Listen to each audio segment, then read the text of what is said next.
Assalamu alaikum урматтуу көрүүчүлөр. Мен азыр Өзгөн районунун Көлдүк деген айылына келдим. Мынакей Көлдүк деген айыл абдан сонун жайлоо деп деле койсок болот. Бул айылдыктар үчүн жайлоонун кереги деле жок экен. Бирок ошентсе дагы жайлоого чыгышат албетте, мал жандыкты алышып дегендей.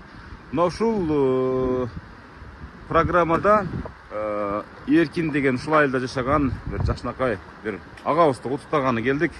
Ал үчүн ушул Россиядагы карындаш, эң кичине карындаш болом деген ушул Жайнагүл эжебиздин аманатын алганча ушул аймакка келип калды. Мынакей табигатын көрдүңүздөрбү? Укмуш эле.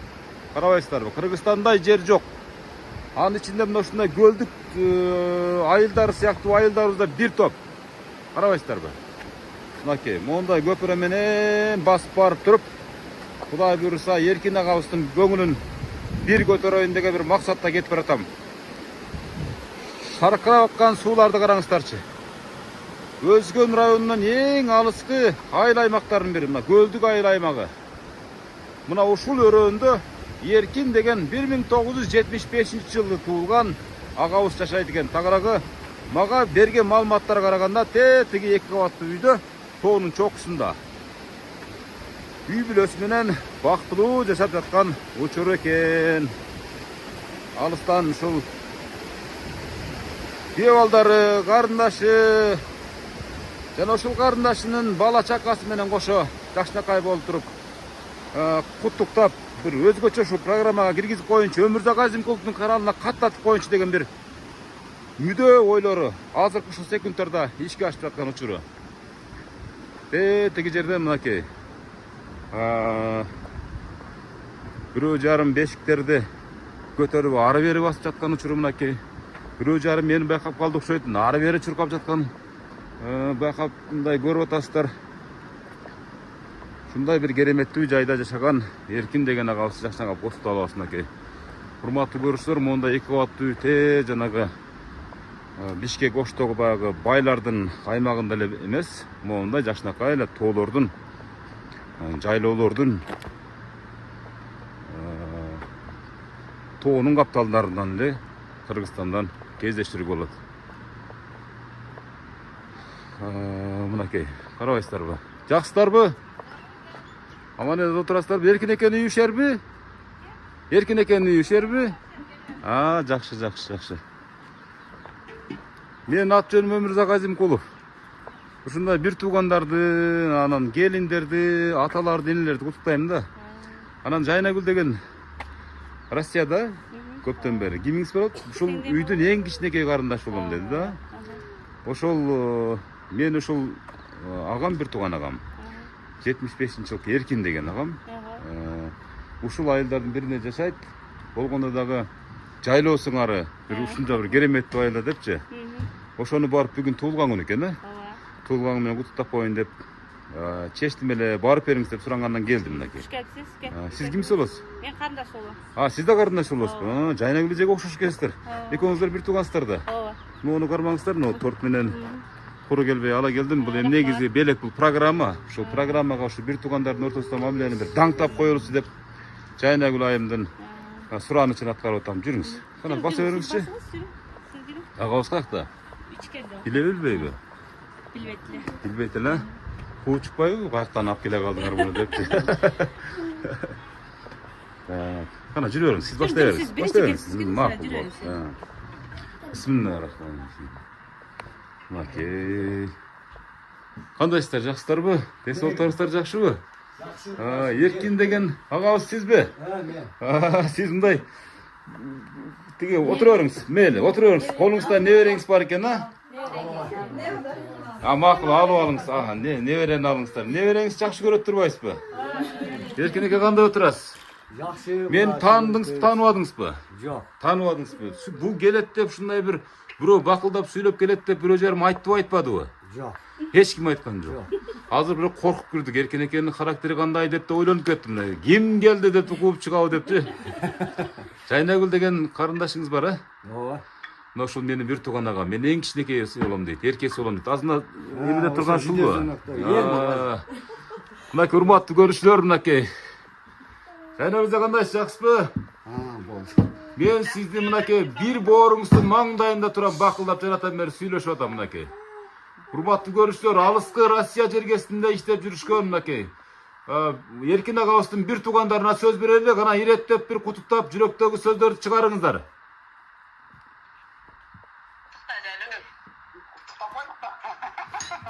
Экранга өзүнчө кутуктап коюң эми гана.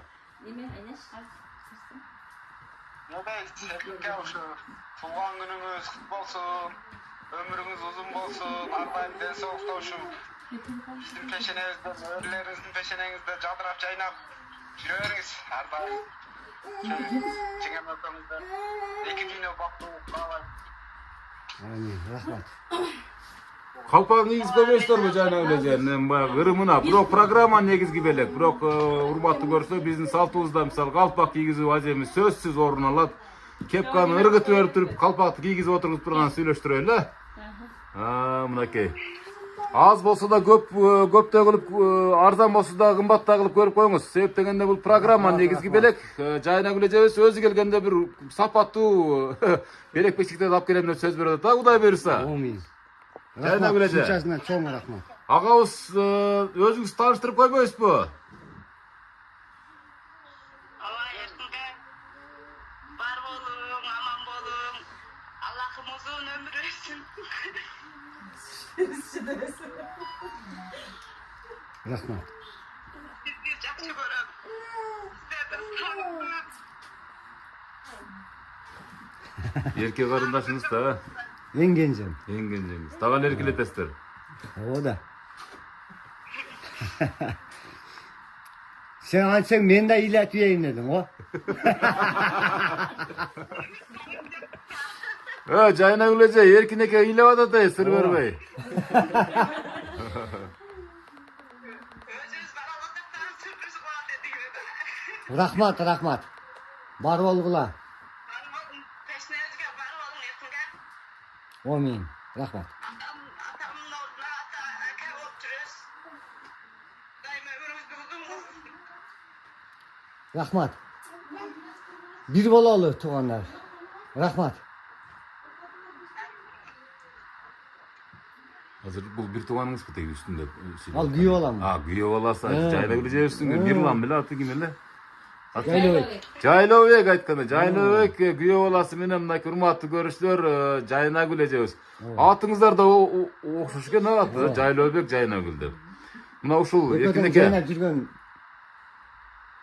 адамдар десеңиз, туугандарым. керемет адамдар, керемет бир тууганыңыз, керемет bir tuğan. Жайлообек мырза, мынакей сиздердин ушул куттуктооңуздарга батын албай, мынакей Эркин экебиз жанатан бери толкунданып, көзүнөн жаш ыргып чыгып, кайра кирип, кыйналып атат кыскасы. Бул сүйүнүчтүн белгиси. Suyunuz. Gütbögen belek. Күтпөгөн белек, эсте кала турган нерсе, туурабы? Şunday günler dışında şey görüp жүрөттүң erkinge. Rahmat. Bir bolalı. Bir tuğanlarım, bollarım. Мынакей. Allah'ın nasip kılgan olsun. Бир бололу, бар бололу дейт Эркин экенин жакшынакай бир жан дүйнөсүнөн чыккан өзүнүн каалоо тилегин сиздерге биргизип атат, рахматын айтып атат. Allah razı olsun. Bäribizin tileklerimiz Allah taala kabul kılgan bolsun. Çok ынтымакта ойноп күлүп жүрөлү. Rahmat. Aytkanlar gelsin. Allah razı olsun sizlerden daha. Şimdi sürprizinlerge. Бул ушул бир күндөрдүн бир күндөрүндө ушинтип мени тартып калышат деп бир ойлондуңуз беле? Кес-кес. Жок. Таптакыр ойлонгон эмес. Мындай оюма келген деле эмес, эме деле эмес. Өзүмө бүгүн достор менен жылда бир талаага тозуп ойноп кетчүмүн. Анан бүгүн эле ушинтип суранып калды кызым. Бүгүн үйдө болуп туруң деп. Өзү азыр эле ылдый барып эми эле келген өзүм эле. Анан келип эми болуп аткан кезим эле анан. Жайнагүл эже айтты. Танысымбы дегени мен өзүм деле эми тааныбадым, бирок мыналар азыр эле чалып эме болуп калгандан булар менен сүйлөшүп отурдум эле экөө менен. Анан сен кирип калдың артынан эле. Анан танысым деди, жок дедим. Кыздар мен жолдан эме кылып эле келе алсак деп. Туура. Мындай эле ойлодум. Андан кийин эле сөз тык деди, дедим. Кайсы бир жерден көргөндөй болдум. Кайсы бир жерден Жок, көргөндөй. телевизионга демелерден көп көргөм. Швега программасын көрүп атасыз, мисалы үчүн да. Ооба. Мен ненем долбоору бул YouTube'да Швега программасы, ЛТР'дикинде дегендей. Ошондой эмелерди көп көрүп калам. Алып барып ошондой туулган күнгө сюрприз барганарды көп көрөм бирок өзүң көрбөгөн үчүн эми мындай. Ооба. Тааныбайт экенсиң, анын алиги оюңа ham келбеген нерсе да бул. Бакылдап сүйлөп келсем эле эмне болуп кетти деп арга ой чачырап кеттим ар жак бер жакка. Мен булар алиги камера ала келген окшойт. Дегенде кыялда эле. Ой, ошол эле болду да андан бөлөк. Андан кийин булар чалып эме болуп атканда, деп калдым. Ошол албар көргөн үчүн эме болуп калдым, ада болбосо. Ооба. Мына ушул тасма дейт, ушул сиздин элесиңиз, анан ушул сиз менен кошо сүйлөгөн сөздөр, куттуктоолор, мына быйылкы туулган күнүңүз өзгөчө эсте калсын деген максатта мына ушу күйөө балаңыз Жайлообек мырза, карындашыңыз, эркек карындашыңыз Жайнагүл айым, мына экөө ортодон жакшынакай мына ушундай бир кереметтүү ойду бычып, анан ушул сизге тоо арасында мына тоонун жолдорунун татаалдыгына карабай Өмүрзак байке барып келбесеңиз болбойт деп, анан абетке чейин жетиңиз, абеттен кийин аны жоролор алып кетип калат, тоо ташка деп айткандан уруп ушул миңге койбой келдик да кыскасы. Тез арада жетип келдик да. Силерге да чоң рахмат. Ооба, ниетиңиз калыс экен карабайсызбы? Кайра үйгө келип калган мезгилде биздин келип калганыбызды айтсаңыз, а? Азыр бир аз кечкенде дагы бир жакка жүрүп кетмексиз да, турабы? Эми достор келсе, нарак керек болсо, Мен бир аз саат болушу мүмкүн эле. үйдө отурбайт окшойсуз көп деле мисалы. Үйдө көп деле отурбайт окшойсуз. Ошондой элем. Жанагы эркектин накталай принциптери сизде бар экен да, турабы? Эркек үйдө отурбайт, эркектин иши талаада дегендей, турабы? Эркинеке. Жакшы. Эркинеке, канча балаңыз бар? 5 балам бар. 5 бала. Канча небере көрдүңүз? 3 небере. 3 небере. 2 уулдан 1 кыздан. 2 уул, 1 кыз, а? Бир уулум армияда, кичинекей кызым 10-да окуп атат. Ондо чебереге деле аз калыптыр да, армиядан келсе эле күпүлдөп бир пас деле нары бери болот да, турабы? 3-үчү уулум армияда. 3-үчү уулуңуз армияда. 3-үчү уулум армияда. 2 уулдан небере көрдүм, экөөнү үйлөдүм. Анан бир кыз бердим. Ошотен эле 1 жашка чыга эле калды.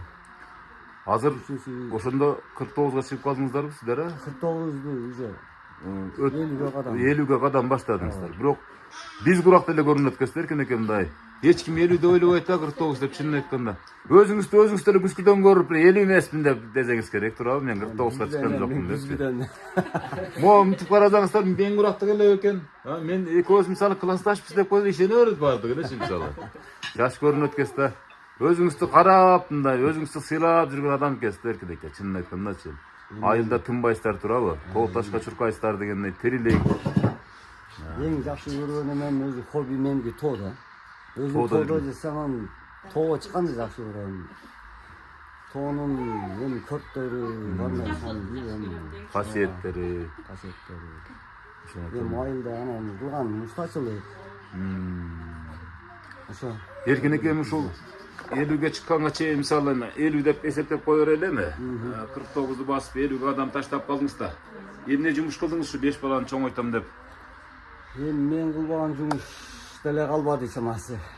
Айтсаң мактангандай болосуң. Эң жөн валейкум ассалам келген. Эң эмеси элдин малын баккандан да баштап. Элдин чөбүн чаптым. Мен бул жашоодо билбейм. 5 баланы баксаңды канча деген кыйынчылыктар баштан өттүм. Бул чекти алып, ушул үйдү салсаңды нөл болсун, нөлдөн Аллахка шүгүр. Жеткирген Алла да. Менет кылдым, рахмын көрүп атам мына Аллахка шүгүр. Жаман эмес. Мына урматтуу көрүүчүлөр, тоо арасында мисалы 2 кабаттуу үйдү салганын, кантип салганын, 5 баланы ушу тоо арасында кантип чоңойтконун өзүнүн сөзү менен жан дүйнөсү менен айтып берип атат эркинеке. 30 жыл мамлекетти бөлүп жарып, элдин акысын жеп, ушундай үйлөрдү салып, шаарда жыргап аткан коррупционерге мына ушул мисал болсун. Мына ушул эркинеке ушул таштын, ушул үйдүн ташынан баштап турабы? Ушул кирпичтерин өз колуңуз менен бирден сыйпалап койдуңуз да турабы мына? Балдарым өзү куюп, өзүм баш болуп. Күндүн ысыгын айтпаңыз. Бул жерде эми кыштан баштап куюп, фундаменттен до крыша ички ремонтуна чейин адам салбадым. Өзүңүздүн колуңуздан чыкты. Бала чакам, туугандарым жардам беришип, бүт эле өзү колум менен. Bir kol çağıp koyulan mı şerkinlikleri şu emgegini karavayslar bu. Hazır hem bunu uyda uktazanız keremet de tur abi. Riye salas da misal. Uşuğa getke, şu gün geçen şunday mehnetli getirgen şu güç kuvattı şu yerden ukta böyle alıp otas gayrali. Tur abi. Mındaki hurmatlı görüşlerine. Mına bala çaqa çoğaydı, işi gör. Emi men özüm niyet kılıp эле жүргөм. 50ге чейин талбай иштейм. Mehnat kılam. Azir dele kılıp keleytem, Xudoga şükür. 50'den keyin esi alam. Үйгө башы келбей койбоң, тоого кетип мен эс алам депчи. Эми менин да балдарым баксын да. Албетте, албетте. 50'den keyin деле өзү биз кыргыздарда 40'tan keyin эшектей деп коет го. Эшектей иштеп калат экенсиң да. 10 жыл ичинде жетишесиңде бардыгыначы, şu Кудай ушуга бөлүп койгондо ошол бу убактычы. Аллахка шүгүр, эми Кудайдын да бул болсо бизге берген рызкысы да. Albatta, albatta. Mehnat kılsan ıratın görösün deyip, mehnat kıldım, ayağıyla kıldım. Mına hurmatlı görüşler aytып атат. Yok deden, şundap kelse bir itimden böyle eştegem dele yok bolsu başında. Gezinde. Gezinde. Keyin em Kudayım tala berdi, mehnat kıldım, çekti aldım uşul жерде. Oşonda эле kufine saldım, nävesterimden, andan keyin oşonçoluk mehnat kıldım. Elдің semizkelerini karap, kança жылдап Oda öyle yaşadım. Özüm de semizkeyi giyip karap, Dıykançılıktın ıratı da bul. Yer aldabайт degenge men işenem. Sebebi kançalık menetти kılsan, yer oşonçoluk menetini öğret. Kılbasan menet yok. Балдарды да ошого таргаладыңыз, ошондой нукта жашоого. Ооба. Азыр канча балаңыз бул жерде? Азыр бул жерде эч ким жок. Эч ким жок. Кайра өзүм. Кайра эле өзүңүз калдыңыз. Илгери бирөө айткан экен, үйлөнгөндө аялым экөөбүз эле болчук. Үйлөнгөндөн кийин деле небере чебере баарын бөлгөндөн деле экөөбүз эле калдык деп. Ансынан азыр келин бар небере менен. Жеңем ата жеңем өзүңүздүн өмүрлүк жарыңыз. Келиң эми.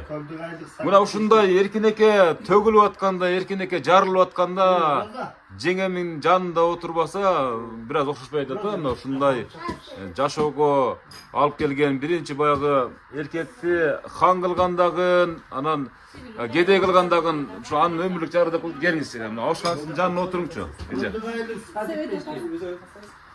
Gece, o şer götürüyoruz erkinekinin canındaçı. Erkinekini Jonathan Bey kulak salıp otasız bu kanda söylüp atkanına.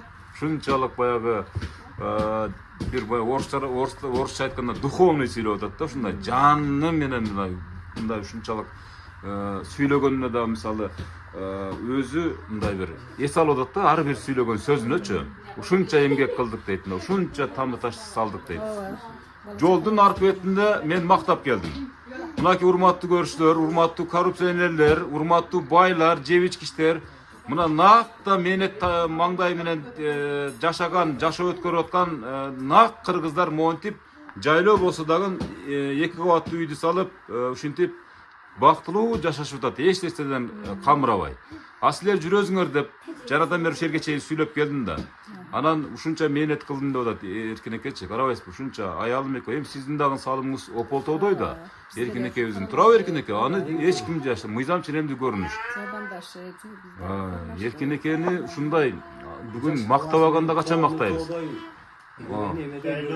Калпагы ала тоодой бийик, өңү будай раңдуу сулуу жигит экен эркинекебиз. Каяктан табып алдыңыз же сизди табып алды? Ушу табышкан күндөн баштаңчы. Бүгүн эркелетебиз да, бүгүн эркинекебиздичи. Бир көрүшкөндөгү бир көрүнүштү бир сүрөттөп бериңчи. Ошондон анан сөз улап кетели. Gündördün bir gündöründö dep ayta berіңiz. Sürüşüp yürüyüşüp olmaz da. Жүргөнсүздөр кадимкидей. Эркин эке армияда кызмат кылган. Кайерде сиздер Кыргызстанда кылып калдыңыздарбы Эркин экеже? Кыргызстанда кылып калдыңыздар, бирок кызматты өтөгөн, Ошо сиздердин балыңыздарда деле ошол армияга барганбы, барбаганбы ошосуна карашчы элеңиздер, бирок Ошо да. Эми сүйлөй бериң, Эркин экени мактайбыз да бүгүн. Кандай сиздин абышкаңыз сүрөттөп бериңчи бүгүн. Ушул күнгө чейин айтпаган сөздү айтың бир. Мен өзüm деле bunu өзüm сүйүп турмушка чыкканмын. Бир ошол бирибизи бири сүйүшүп табышканбыз. Азыр 5 баланын энеси болдум. Шүгүр. Балдарыбыз чоңойтtu. Бирге балам бар. Kızım turmuşka bergen yani. 2 gelinim var. Өзүңүз миш кылдыңызбы ошо Эркин экенин жанында жүрүп? Şu Ongol boyla жүрдüm. Оңгор болуп. Atamsı olup. Колунан орун алып, Şu böyle жүрдüm. Şu yaşta geldik. Ayal adamdın milletlerine gelgende Zülü ısık tamamını verip, zülü çayını koyup, zülü töşeğini derlep, giyimini juyup tazalagаны da. жаканы карартпай, Ayaldın en kılgan işi de Ayağımda soşunda millet kılık. Jakadan millet degende şu. Эркин экени аябай жаш сактапсыз да, демек сиздин мээнетиңиз болчу. Эгер Эркин экени мисалы мээсте чаган эте берсеңиз, ар дайым эркин ойной берсеңиз, Эркин экөөбүздүн чачтарына да ак жүгүрбөптү алигери эмне. Карабайсызбы, 50ге чейин.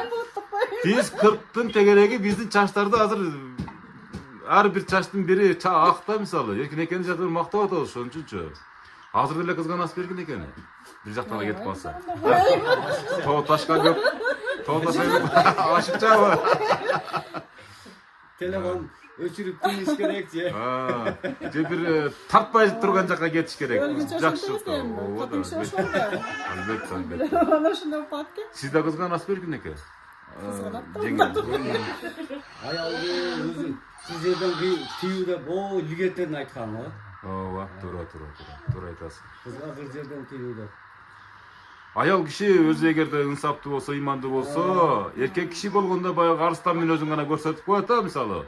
Кайдасың, каердесиң, анан каяка кеттиң, болду, ушул үч эле суроо бар. Анан үйгө келгенде апаң гана турабы? Ал сөз төл сөз, мисалы, баарыбыз деле ал сиздерден кийинки буун бизде деле ошол сөзгө айланып калды, үйгө барганда апаң гана дейбиз, болду.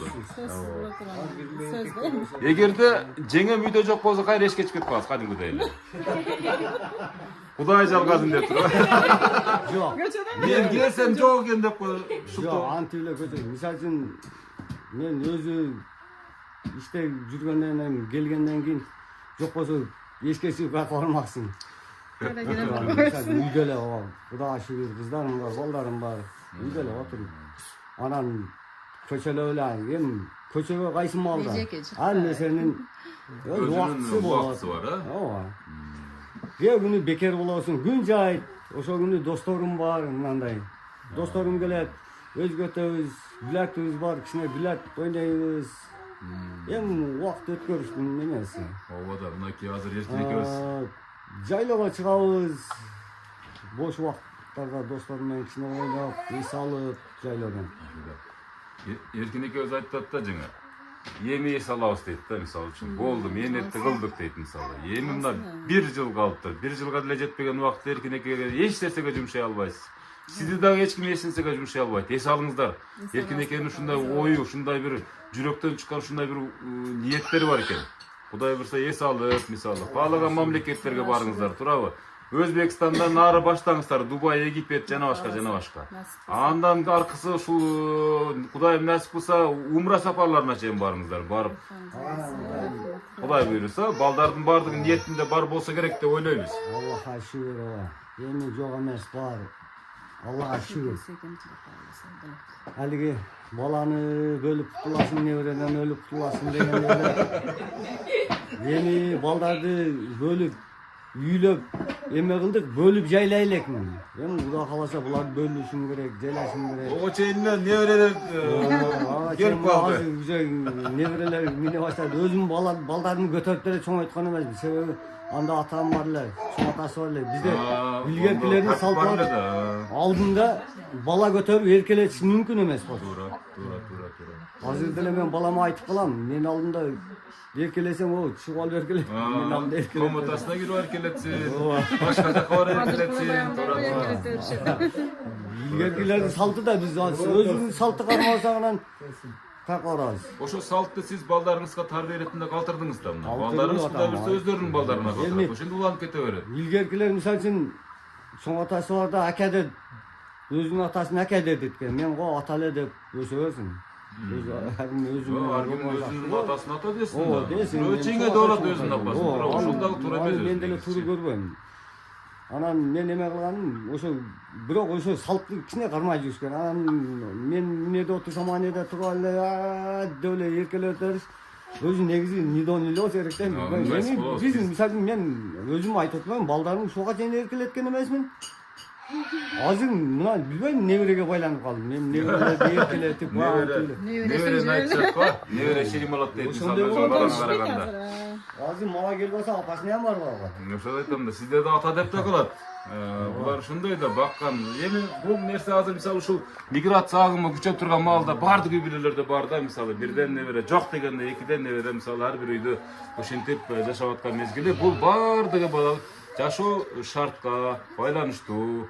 Анан өзүң балаң мисалы Россияга барып иштеп бутуна туруп келсин деген. Эми Кыргызстандын экономикасын көрүп атабыз. Аз болсо да бирөө өнүгүп баратабыз. Балким бир жылдары биз дагы бир кез келер, мисалы биздин мамлекетке ошол орустар келип да иштеп калган мезгил келер деп ушул ниет кылабыз. Азырынча убактылуу ушундай шартка макул болуп тургандан башка биздин айлабыз жок турабы? Эми Аллахка шүгүр деш керек. Бизге деле эми бөлөк жактан келип, мисалы Өзбекстандан келип иштеп элек атпайбы? Ошондой ошондой. Эми Эркин эке, жана жеңеме бир жакшы суроо бердим эле да, ушул жеңем болгон жүрөгүн ачты да сизге. Мен дагы эле кызганам, дагы эле сүйөм, дагы эле күйөм депчи. Жеңеми кантип таптыңыз эле, бир ошондон сиз өзүңүздүн оозуңуз менен айтып берсеңиз, кайсы айылга барып кантип алып келдиңиз, илгери УАЗга салып келдиңизби же атка учкаштырып келдиңизби, эмне кылдыңыз эле? эмичи нар жагын айтпай эле коюң, сыр болсун. Мындай эле колтукташып эле үйгө келип кирип алганбыз экенбиз. Сүйлөшүлө де. Мына ошол бактылуу күндөр. Ушул күнгө чейин уланып келатат, улана берсин. Ак чачтуу, сары түштүү байбише болуп, абышка болуп жетелешип жүзгө чыккан күндөргө да ошол күндөрү да ушинтип бакылдап сүйлөп туралы биз сиздердин тоюңуздарда Кудай кааласа. 26 жыл болду башка кылганыбызга, Аллахка шүгүр. Ошону айтам да. Мына эми жеңе. Ушунча нерселерге жет. Эркин эке да жүрөгүн ачты да, мына көрдүңүз а. Эми сиз жана куттуктоого келгенде биз башка сөзгө өтүп кеттик. Эми куттуктагынчы мына айтпаган сөздү айтыңыз деп жана бердим эле суроону. Абышка мен сени сүйөм деп качан айттыңыз эле, шуну айтыңызчы. Постоянно айтып жүрөм мен. Дагы бир айтып коюңчу мына шуну. Айтам, сүйөм мен. Кана бир конун кармап жүзүн сүйүп коюңчу мына. Сак болсун мисалы. Эр ортонун 50 жаш, кол чаап турабыз мынакей. Мынакей урматтуу көрүүчүлөр, 50ге чыкса дагы мисалы 2 жаш жеңе мисалы. Дагы эле сүйүүнүн күчү керемет. Сүйүү бар болгон үчүн жеңе мына ушундай жашоо болуп атат да. Сүйүү жок болсо, анда Эркин экенин эмнеге кызыгы келсе, туурабы? Анда эмне үчүн мисалы жашоого бир болгон бир мисалы аракеттер болбойт адамдын эгерде сүйүү болбосо. Анан ошол эле мезгилде ушул Эркин экеге колуна кол болуп бут болбосоңуз, Эркин эке мисалы мынтип жүрбөйт эле мисалы. Жүрөгү кенендигин мисалы билдирип атат Кудай буйруса, мына ушу мээнетти кылдым деп атат мына Кудай буйруса. Эми экөөңүздөр мындан кийинки карлыктын доорун сүрүү менен өткөзүңүздөр ар бир күндү, ар бир секундту Кудай кааласа. Ошол күндөргө жеткисин, а? Эркин эке бүгүн эмне десе кыласызбы? Тоого чуркап чыгып келди деле кыласыз. Баары жөн болгон. Бүгүн туркан. Жоонуңа көтөрүп алып тоого чыгып келди деле чыгып келе берет. Жайлоо чыгып жүргөм дейт. Жайлоо деле чыгып жүрдүк кодо. Анда бир ырдап бериңиз ана мына ушул программада ушундай бир шарттар бар. Эркин эке ушунчалык суранды. Жана мага эмнеден митти жеңем ырдатып кой деди, болмайм деди. Эгер мени сүйсө деди, бир куплет ырдап берет деди. Чын айткандачы. Жок, өзү ырдайт. Жеңеме суроо, бул программанын бир ушундай бир тапшырмасы бар, ушундай бир компоненти бар программанынчы. Унутпесе болбойт. Мынакей эл катары бир мактанып Жана коелу. сүрдөсүңө да дейбиз. Сен катышып Бул сюрприз жеңе сюрприз. Ошого Эркин экөөбүздүн сөөгүн агарталы бүгүн. Бүгүн мактай. Уланып кете берем. Бек полистин жаңы чыгармасы мынакей. Мен дагы эле сени сүйөм деп койсом. Кет албай жүрөм деп улап кете бергем нар жак бир жагын. Кана бир куплет. Бир жакшы ырыңыздан. Эстелик катарында. Эркин эке да соткадан угуп жашарып турсун. Бир сизге жини келгенде сотканы коюп берип коебуз, болду жини кетип калат. Кана жардам беребиз. Билген ырлардан жардам беребиз. Мына ушуларда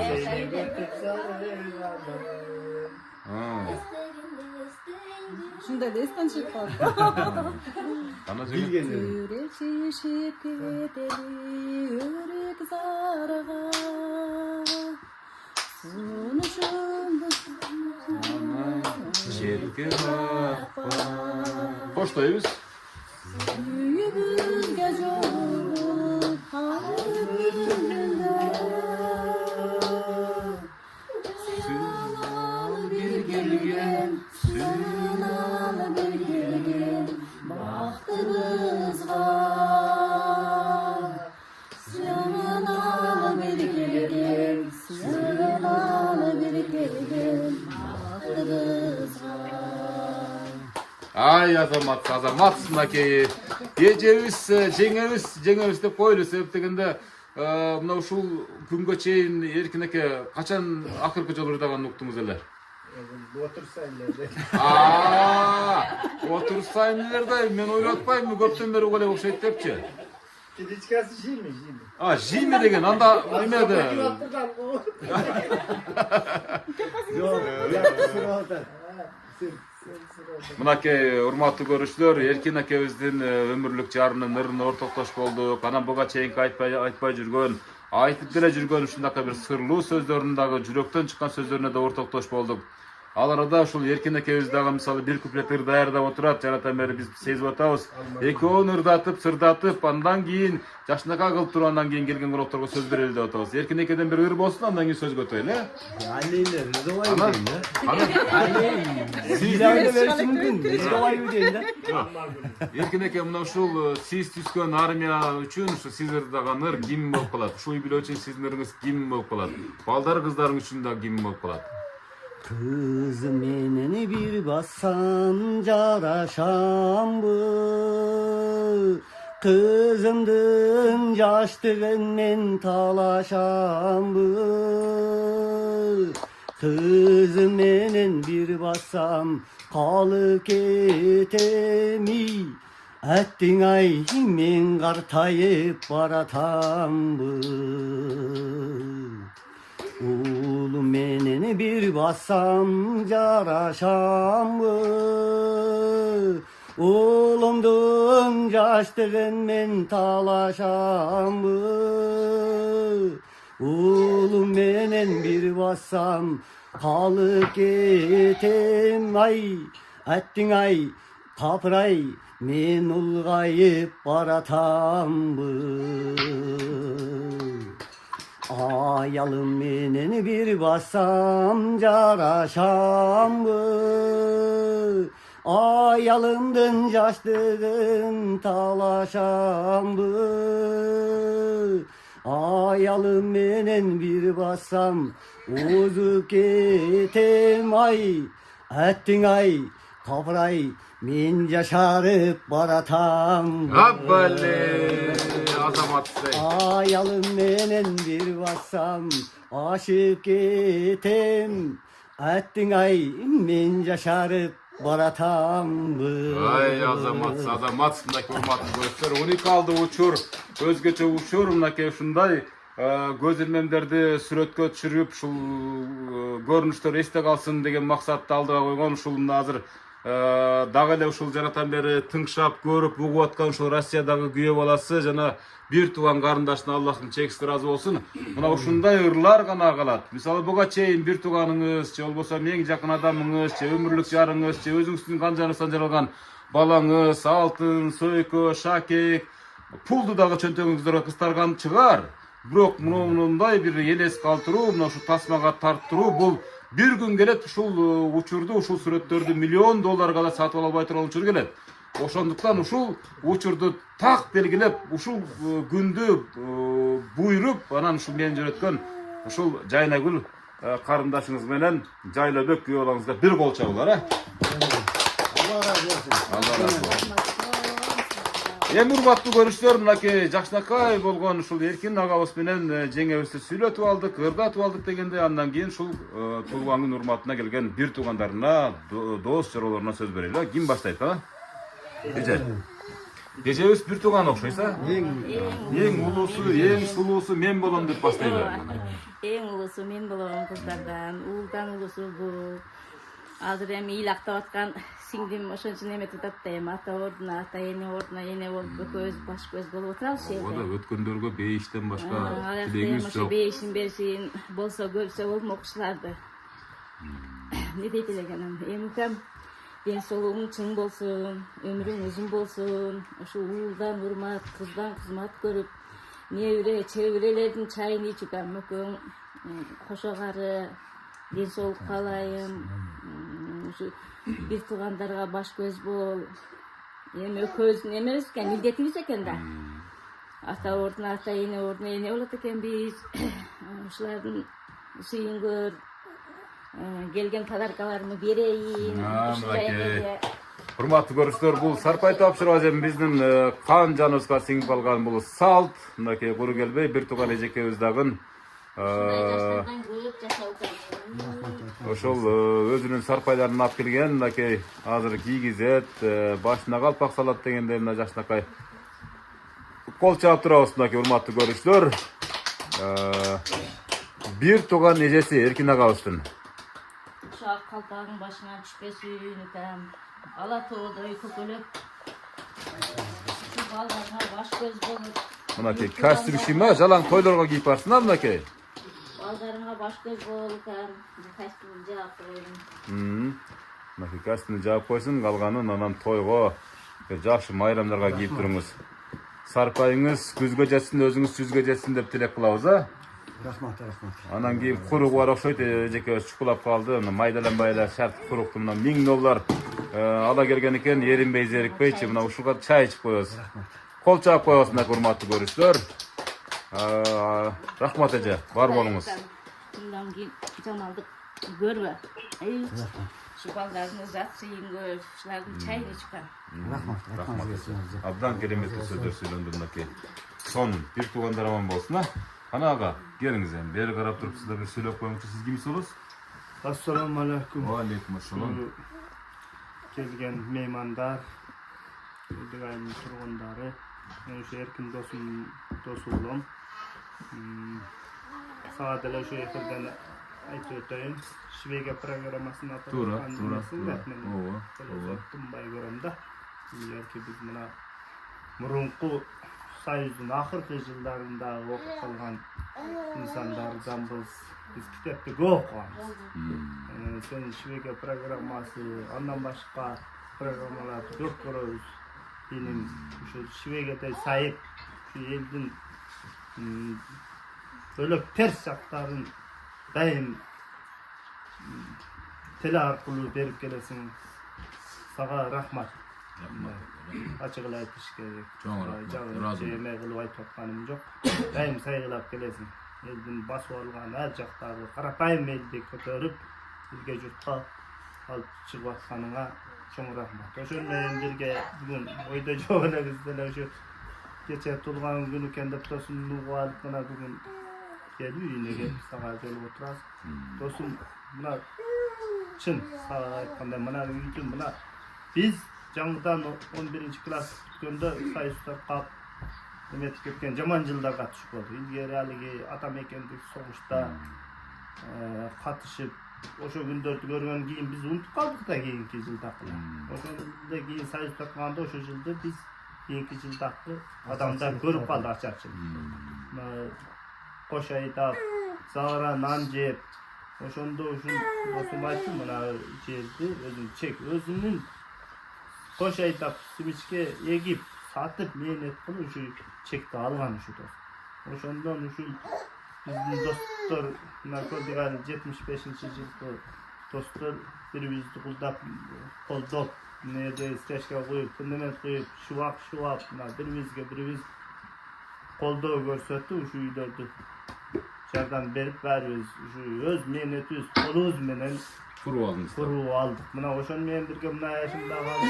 Tartınıp aytpay kaldım. Mına az jasalganan kaldı mına mындай nari içki tüzülüşünde uşul ayaşın koldor bala çakası menen bulaydı juurup çaptap anan mına dosum önör var eken ejigitke 70 önör azık kılat degендей dosum her taraftan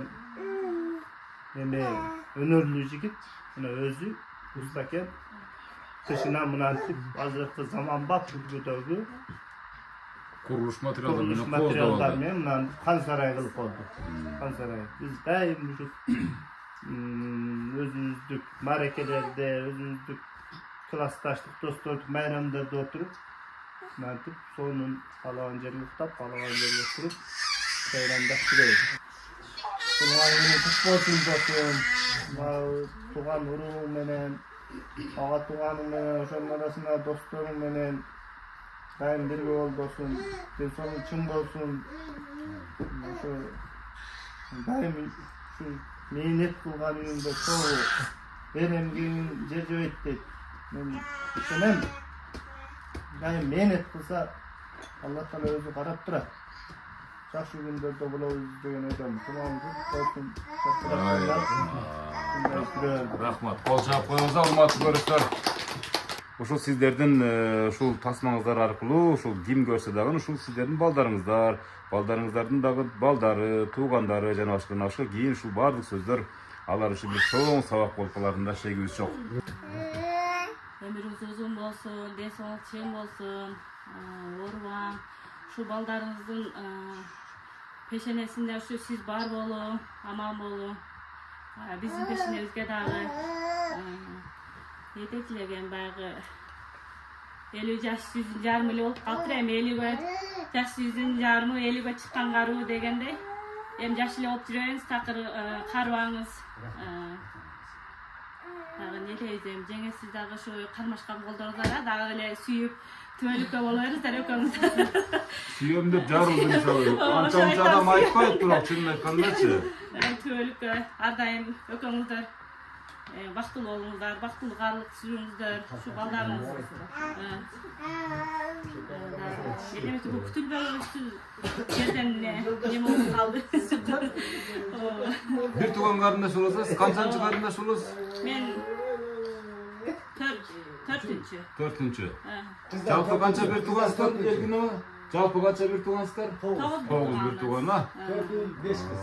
Ата-энеңиз дагы батыр эне ошкон экен да? Ооба, апам ушул алдырайм. Көз болсо кандай эми ошо. Өкөтең алдырайм. 5'te olsun. Kur'an okuyuz, başka ayrılığımız yok. Al kişiler primoyla 5'te olsa gerek öyle emençi. Sırtın anday tazanda adamların akırkılar şu 75'ler kaldı da. Andan keyinkilerimiz biraz aralaşıp kettik. Bilmiyoruz yani. Bu da özü geçirsin. Ancak bir şey yapınca. Çınlı etlerini. Sizlere rahmat hem şuça gelip sizge bir günlük vaktini bölüp gelgen bir çoğun rahmat. Şu yani bizim kaloruz şu. Orvasın akan var olsun. Ömür uzun olsun. Ardayım şu kulüp duruyorsun. Şu bizim kaloruz. Rahmat. Kol çap koyarsa urmatlı görüşler. Urmatlı görüşler. Ondan keyin şu 2 yaş göre tokşayımız ha. Bu Kızına benim çoğun kızım. Ha, sizin çoğun kızınız mı? Ooo, mınaki. Siz anda bir tөгülböjеңiz bolboyt da mınaki. Erkek bala karaganda kız kişi abdan ataga jakın bolot. Şunakti, sizin atаңыз kандай adam?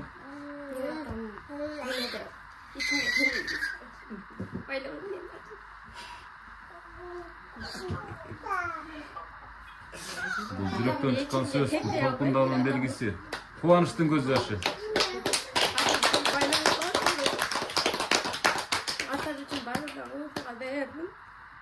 Ata tuğanın önüne baktıma var olur. Ardayım. Yüzümüzden çıkmaya gitmesine hiç kadar bizi baktığınızda var olur. Ardayım kendinize gidin. Sizni yaxshi ko'raman. Tuğan gününüz bilen de yaşlandım. Dalayla yürüyorum. Oy bu göstön jaş çıgarып элек сиздин сөзүңүз мынакей урматтуу көрүүчүлөр ар бир жаштын баланын атасына болгон мамилеси мына ушундай болсун мындан да жогору болсун керек болсочу эң жаманы мына ушундай болсун себеп дегенде мына ушундай кабыл тилектер аркылуу кийинки муну сабак алсын бул чоң идеология сиздин атаңыздын бир өзгөчө бир касиеттери кандай касиеттери бар башка аталарга окшобогон Atam başka adamlarla bizge merim bölüp ardayım kandaysın var, kandatasın var, ne batasın var, bari жақсы көрді bizden de soğusturap ardayım bizde benim olsun. Kaçam karasa bizge deme olan. Atalardan en özgürce atam benim atam. Азамат çok жакшы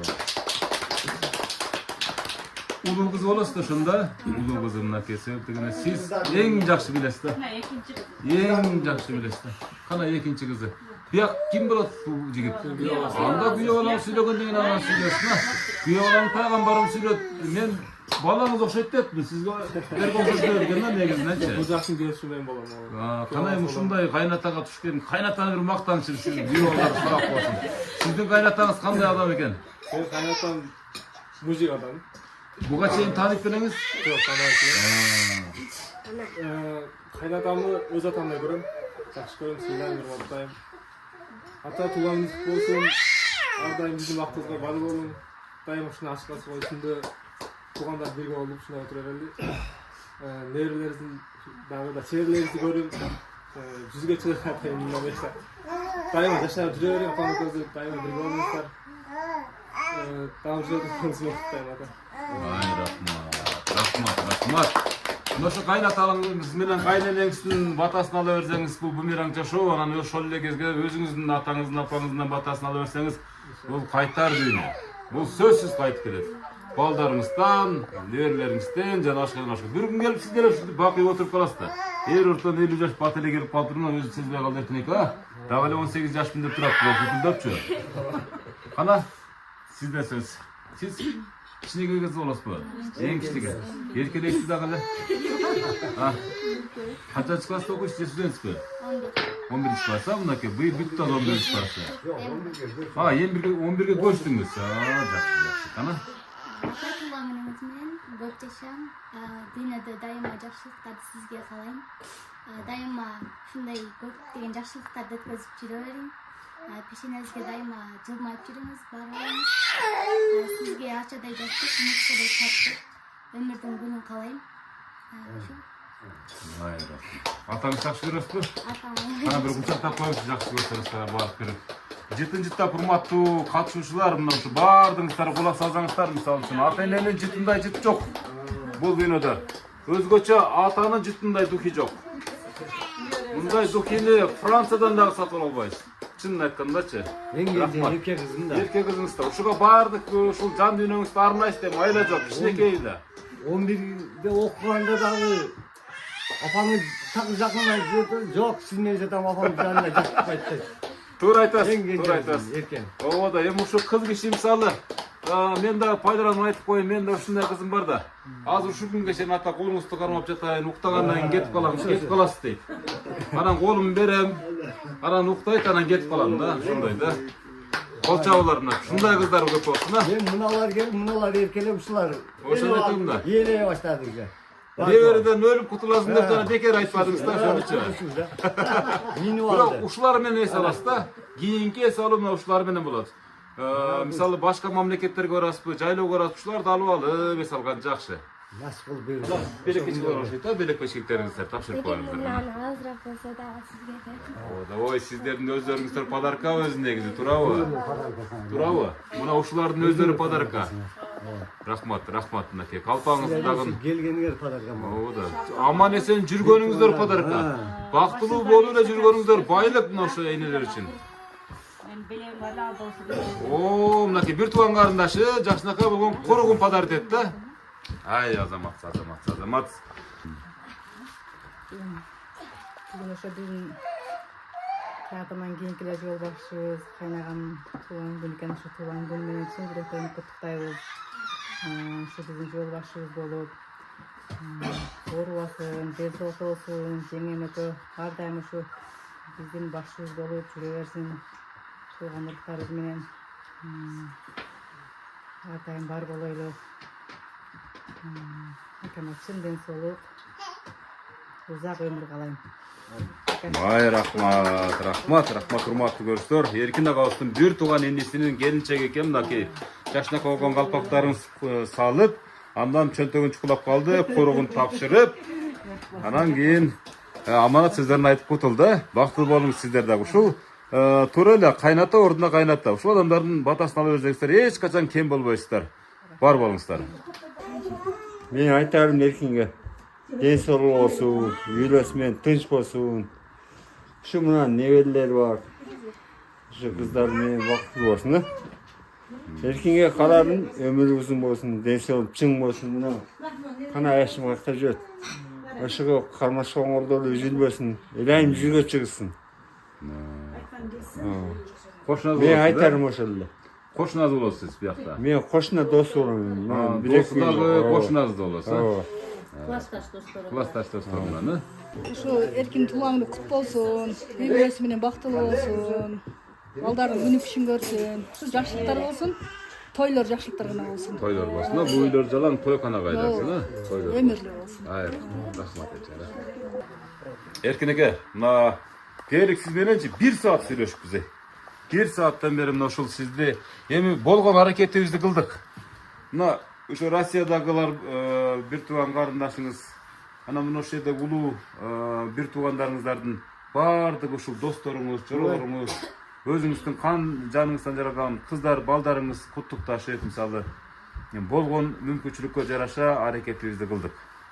Эми мына ушул учурдун дагы баягы программанын дагы башы бар, аягы бар дегендей, аягында албетте сиздин бир жакшынакай батаңыз менен жеңе келсеңиз, акемдин жанына келип экөөңүздөр алакан жайсаңыздар, мына сиздердин ыраазычылыгыңыздар, сиздердин берген батаңыздар түптүз эле барып ошол бир туугандарыңызга, балдар, кыздарыңызга барып тийсин. Ушул сиздердин батаңыздар менен ошолор көгөрсүн, өнүксүн. Ана ой мен деп бир жакшы кылып бата берсеңиздер, ана программаны жыйынтайын. Биринчиден эле ушу кыргыз эл жутума аманчылык. Эл жут аман болсун, эл арасында ушу менин бир туугандарым үй бүлөсү менен, өзүм үй бүлөм менен аман бололу. Ел жут аман, биз аман. Дүйнөдө ушу жаманчылыктан ушу кыргыз элимди Аллахым өзү сактасын. Бөөдө кырсыктан, табигат кырсыктарынан. Ушу эл жут аман болсо, заманыбыз тынч болсо, Кудайым ар кимдин мээнет ырыскысына Аллахым өзүнө жараша ырыскысын бере берет. Кудайым ушул күндөргө насип этсин, ушундай күндөрдү насип эткенде ушунчасына да чексиз күндөр болсун.